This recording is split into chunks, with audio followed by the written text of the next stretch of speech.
The statistics of thyroid disease is it affects mostly women at the ages of 35 to 65. And I think that this could be due to hormonal imbalances is one of the primary triggers that causes this. Anemia or blood sugar dysregulation can happen to both males and females, but it happens to women a lot more than it does to males for some reason. Maybe because of more life effects, maybe because of sex hormone imbalances.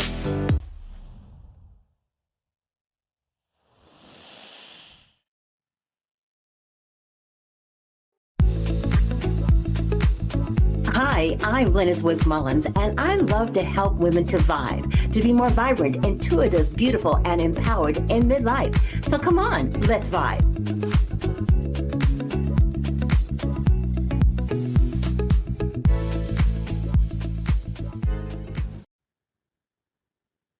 I'm so glad to be doing this particular episode on the V.I.B.E. Living podcast because it's covering a topic that many of us have heard about or talked about, but we really don't know a lot about it. There's a lot of misinformation out there, and that has to do with thyroid health.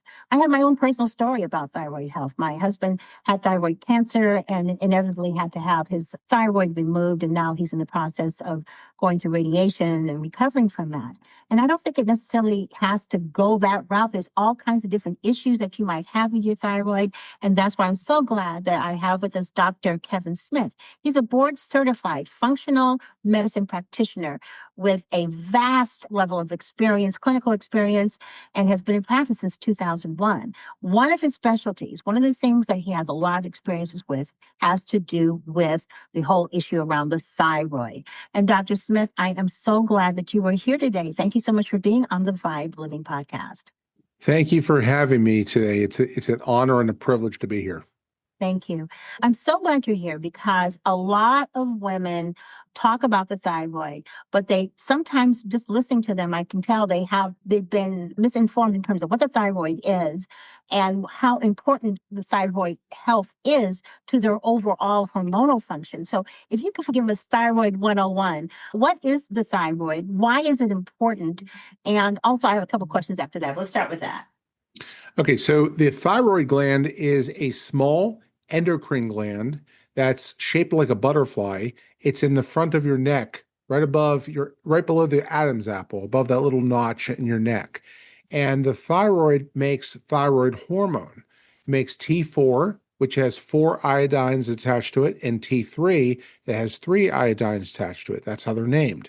And that's important to you because the thyroid hormone regulates how much energy that you use while you're at rest.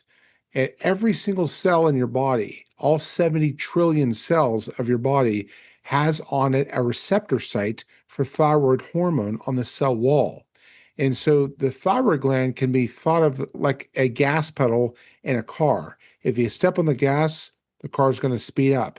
If you take off the gas, you take your foot off the gas, the car is going to slow down or maybe come to a complete stop. So every cell needs to have this hormone in order to do its job. So if it's maybe the neurons that are in the brain, and if you have hypothyroidism, you would expect that person to have things like brain fog or depression or anxiety, problems with cognition, problems with memory, problems with problem solving, or just general executive functions like balancing a checkbook or doing things that require you to be a little bit creative. If it's the gut, that can cause problems in the gut. So, for example, if it's the large intestine, it can cause problems known as Crohn's disease or ulcerative colitis. It can contribute to poor absorption, maybe diarrhea or constipation, a lot of different things like that. And so a lot of people are suffering with these problems and they don't understand what's going on, and we're trying to connect the dots for them. Oh, all of those symptoms are so familiar with the women that I've worked with in the past before. And it's amazing how much of the thyroid can govern all of these different symptoms.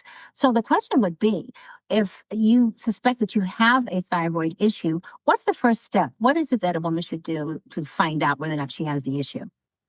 Well, the first step I think would be to pay attention to some symptoms that are very commonly associated with thyroid disease or thyroid health issues. Most of the time, the problem is hypothyroidism, meaning that you're not producing enough thyroid hormone or it's not getting to where it should be.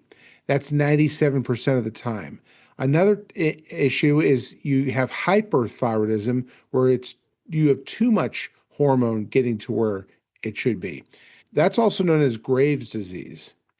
One of the things that's very important is to also note that 9 out of 10 people that have hypothyroidism also have an autoimmune disease known as Hashimoto's. Hashimoto's is not an endocrine problem, it's actually an immune system issue. It's governed by the immune system, where the body's defense mechanism, the body's immune system, which is your white blood cells that go around your circulation to protect you against bacteria or viruses or parasites. What happens is that it actually starts to mistakenly attack and destroy your own body tissues. So if it affects the thyroid gland in your neck, that is called Hashimoto's disease.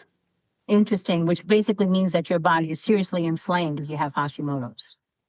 It could be, yes. Really, nobody knows exactly what causes autoimmune disease. And there's been a lot of debate and a lot of speculation in the medical literature about what can cause this. This is a very widespread, predominant problem that affects women 8 times more than men.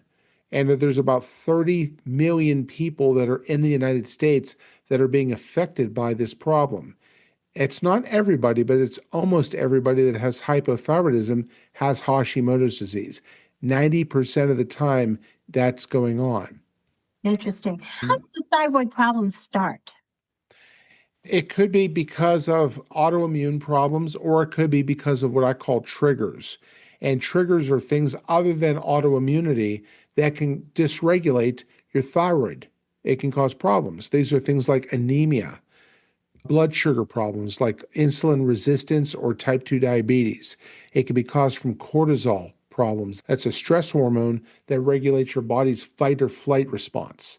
It could be related to sex hormone problems, such as an imbalance between estrogen, progesterone, testosterone. Remember, boys and girls make both, and they need to be in the right amount for your gender and for your age. So, for example, a 22-year-old woman is going to produce a vastly different hormonal profile than a 60-year-old woman. It could be due to chronic inflammation, oxidative stress. It could be due to gut problems, food sensitivities or food intolerances, chemical sensitivities, and even stealth infections, such as an unresolved virus, such as Epstein Barr or cytomegalovirus or herpes. All of those things can dysregulate the thyroid gland, causing these problems that affect your overall health and wellness.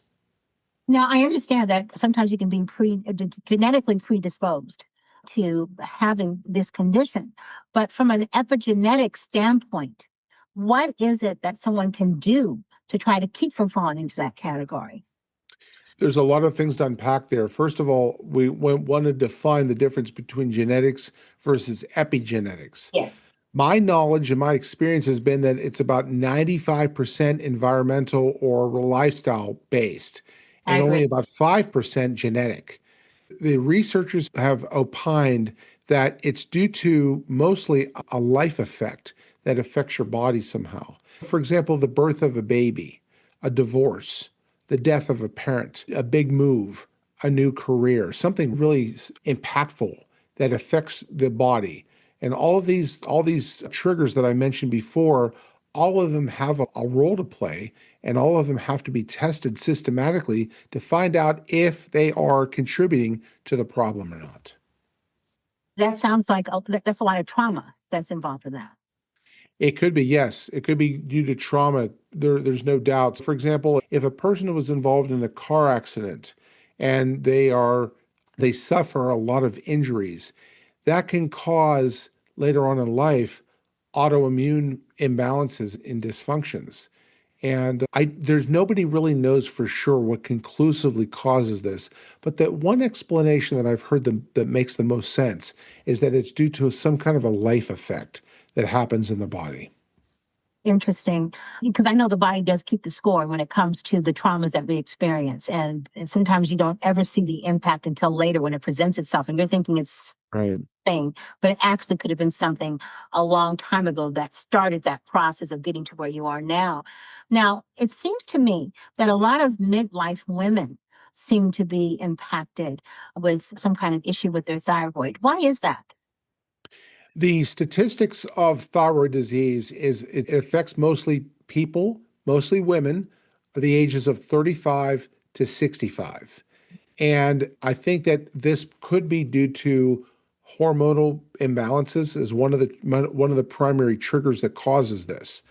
Anemia or blood sugar dysregulation can happen to both males and females, but it happens to women at a lot more than it does to males for some reason. Maybe because of more life effects, maybe because of sex hormone imbalances. I really don't know, but I want to start off by gathering some data, gathering some information about the person and about what's going on in their life and what happened to that preceded this episode so we could try to put our finger on it.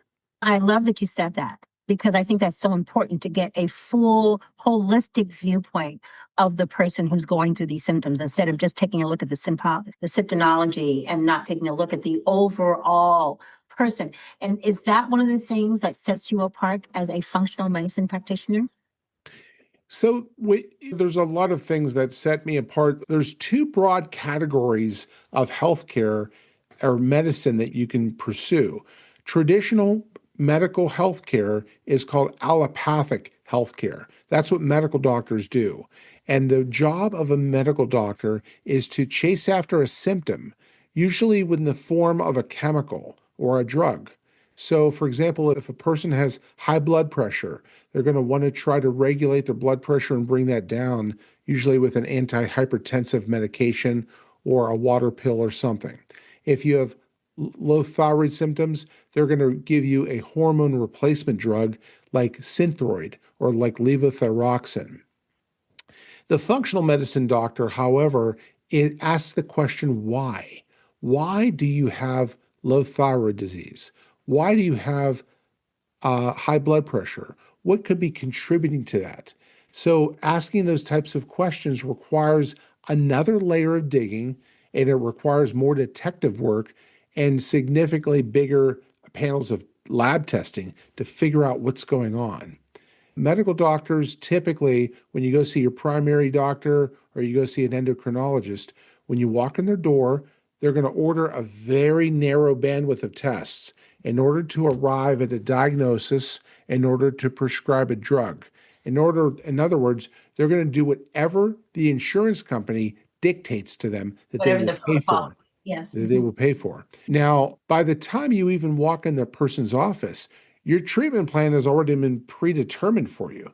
And it's usually created by an actuary that works for the insurance company that sits in a cubicle in another city, has never met you.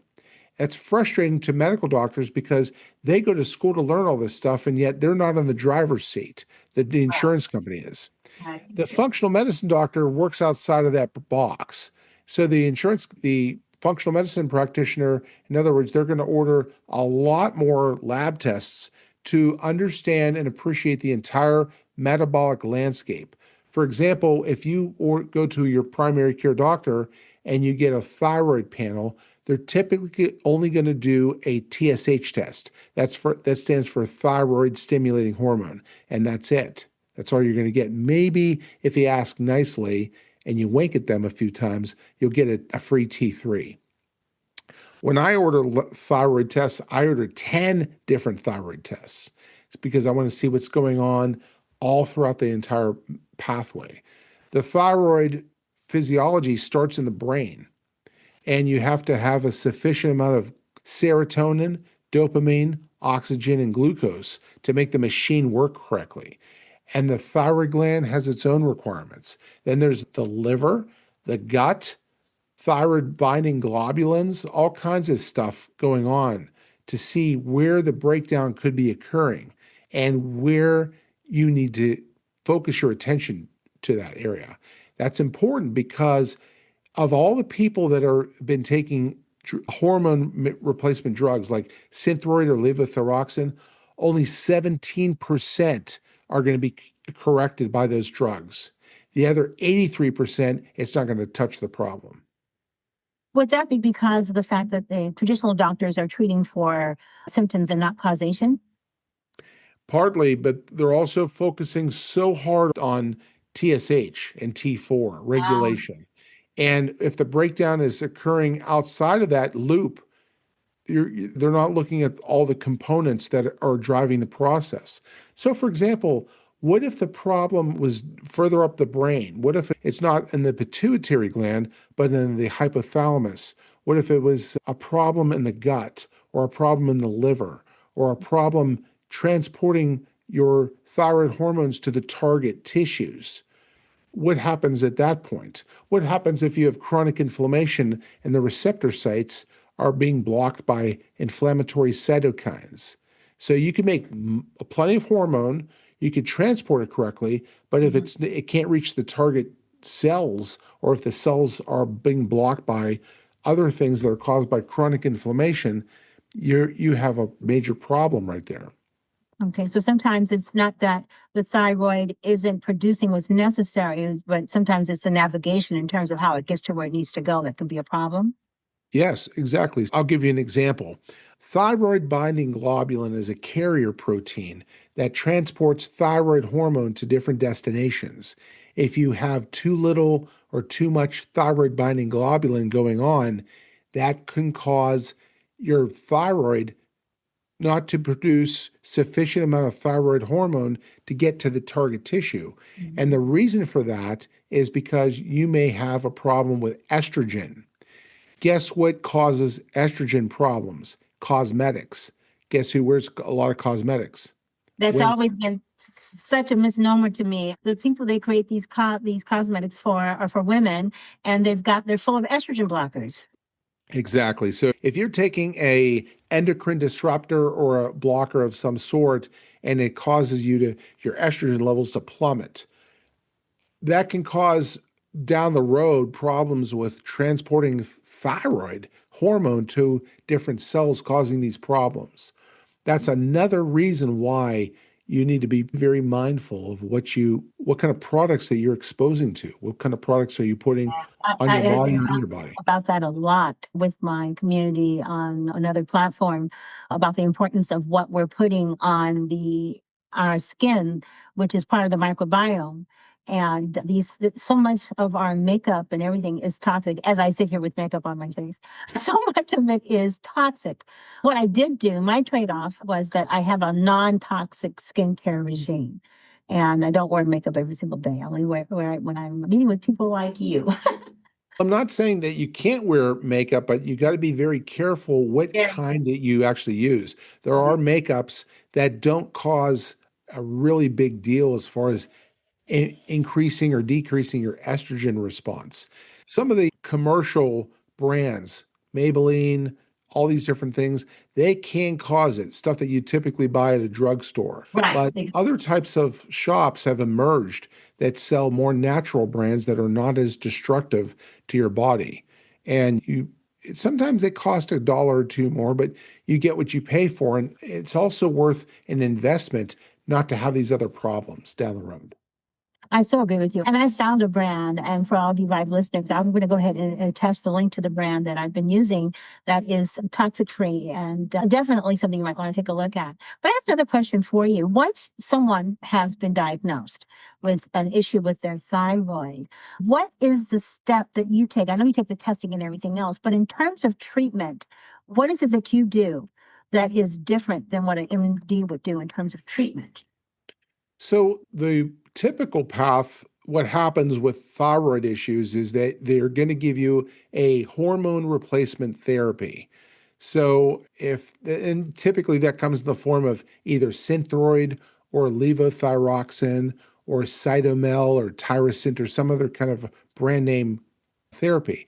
Again, their entire game plan is to regulate your TSH and T4 levels.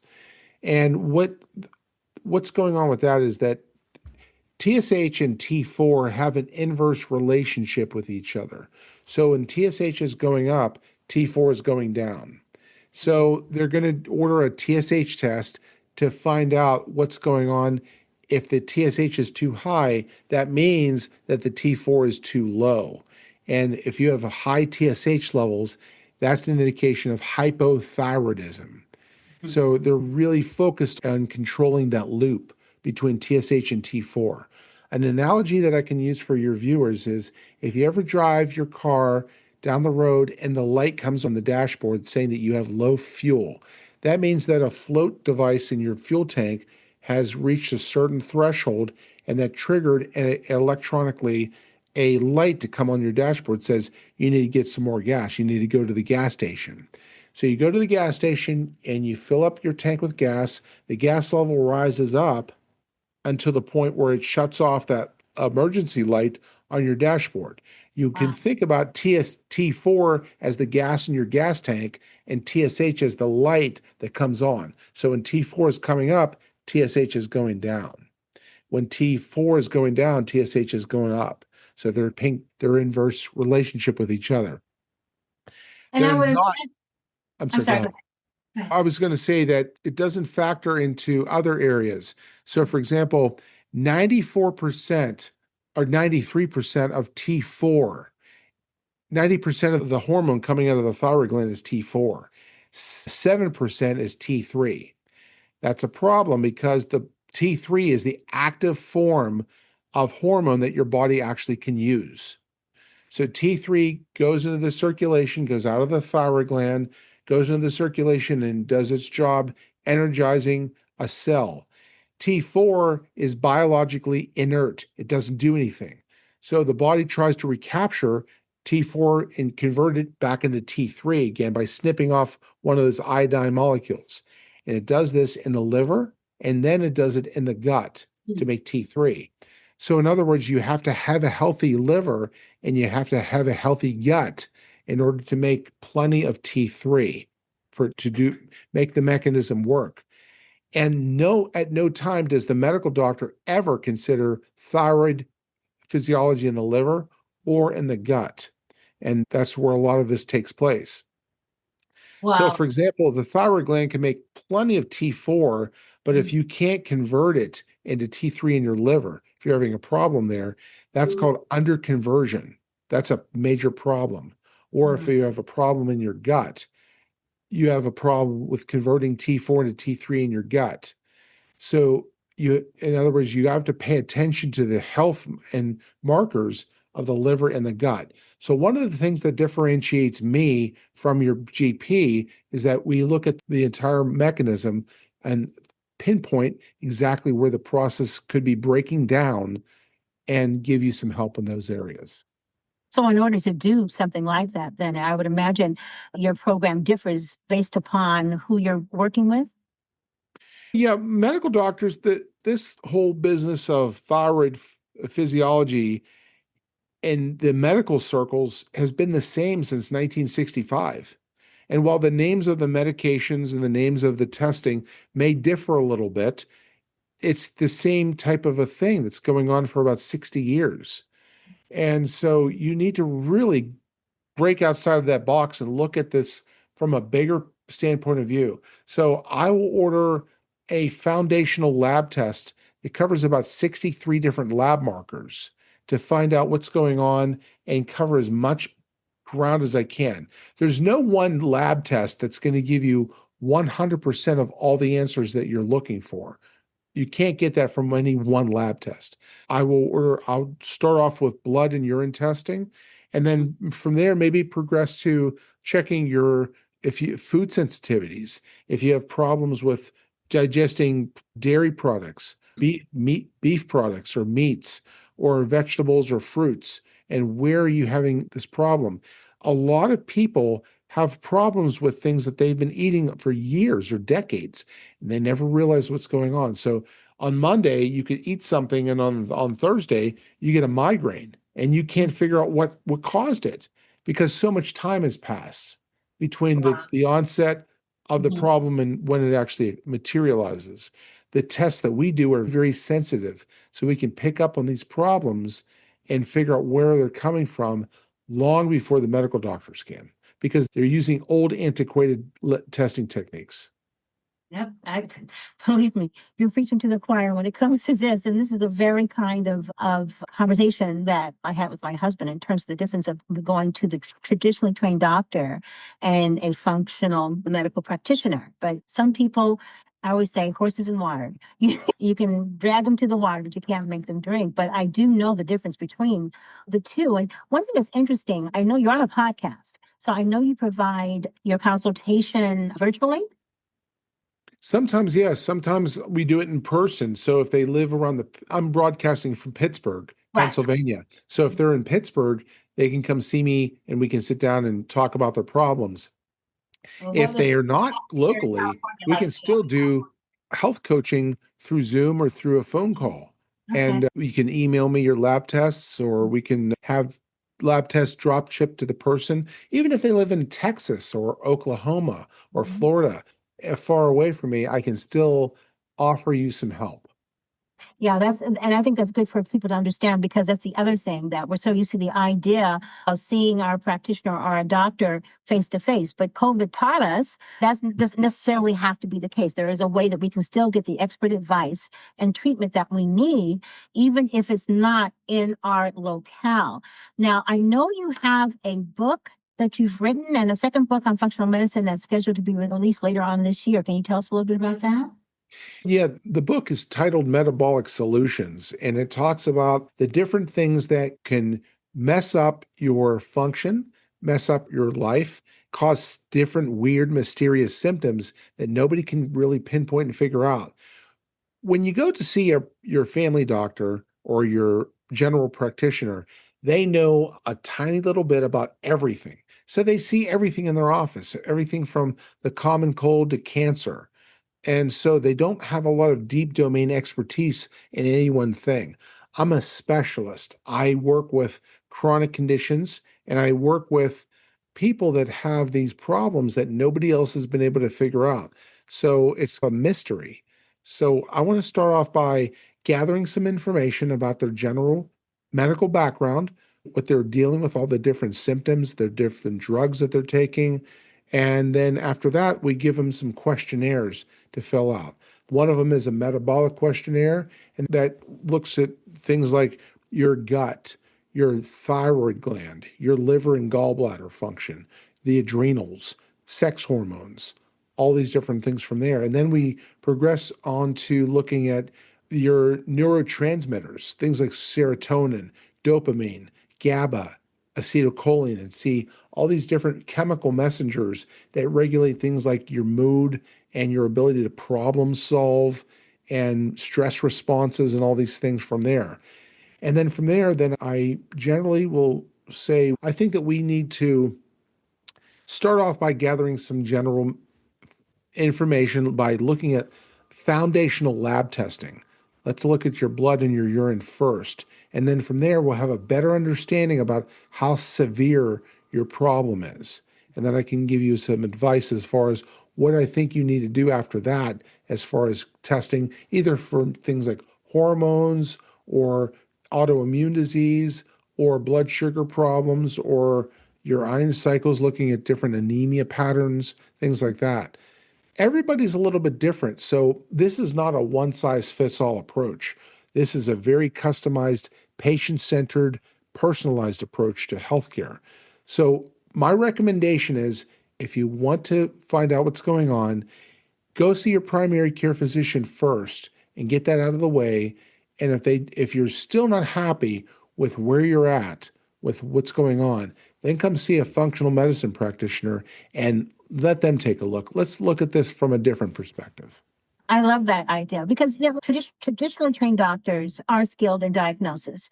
It's when you get to the whole treatment plan, I really want people to know that they have a choice. They don't necessarily have to go down the road of a traditionally trained doctor, but maybe take a look at some other things that you can see, which is very thorough and covering other issues of concern that don't even come up during a consultation with a traditionally trained doctor. And it's not because they're not Yeah. necessarily aware, it's not part of their protocol.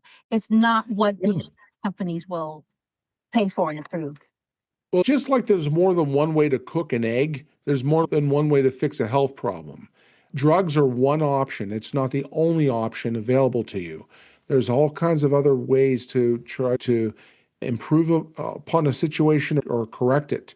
So I say start off with the medical doctor, and then if you're still unhappy with where you're at with your symptoms, then let's take another look and let's move this in a different type of direction and look at things that other people haven't looked at. Medical doctors in the United States are the best in the world at dealing with acute problems or problems that require a heroic measure to save a life or to improve the quality of life, like a heart attack or a stroke, a gunshot wound, a broken bone, a laceration, maybe a burn. They're phenomenal, absolutely phenomenal. However, when it comes to treating chronic conditions or conditions that have been going on for maybe 6 months or longer, they don't not have a good track record at all. And we spend in the United States $4.3 trillion a year on our healthcare, and 90 cents of every dollar that's spent is done to treat chronic problems, not acute problems. What does that mean for you? That means that going to a GP for a chronic condition is kind of like going to a plumber for an electric problem. Wow. Wrong special. That definitely paints the picture. Wow, Dr. Kevin Smith, thank you so much for being here and for explaining to us what functional practitioner does, the differences, and also putting a spotlight on thyroid health and the importance of thyroid health. For those of you who want to find out more about Dr. Kevin Smith and his practice, I've put some links down there for you to take a look at his website, his social media as well. And I don't know, is your new book out? Because I wanted to put a link to your new book. Is it out yet? Not yet. It's still being heavily edited. Okay, I know that part of the process. Well, would you please let us know when it is? Because I'll be glad to add that link when the time comes. Well, I thank you very much for being here. Oh, It was a pleasure. no, thank you so much for being here. And thank you to all of you for listening. I know there's lots of podcasts out there you could be listening to. And I am so grateful to all of you who have made this podcast in the top 5% in the world. That means that somebody's listening, and I'm so happy about that. Please go ahead and comment and share the podcast. And also, I'd love to hear from you. If there's something in particular that you want to hear about, because I'm all about women over 40 being able to vibe, to be more vibrant, intuitive, beautiful, and empowered in midlife. Thanks so much for listening. Have a fantastic day. And don't forget to vibe. Bye-bye, everybody.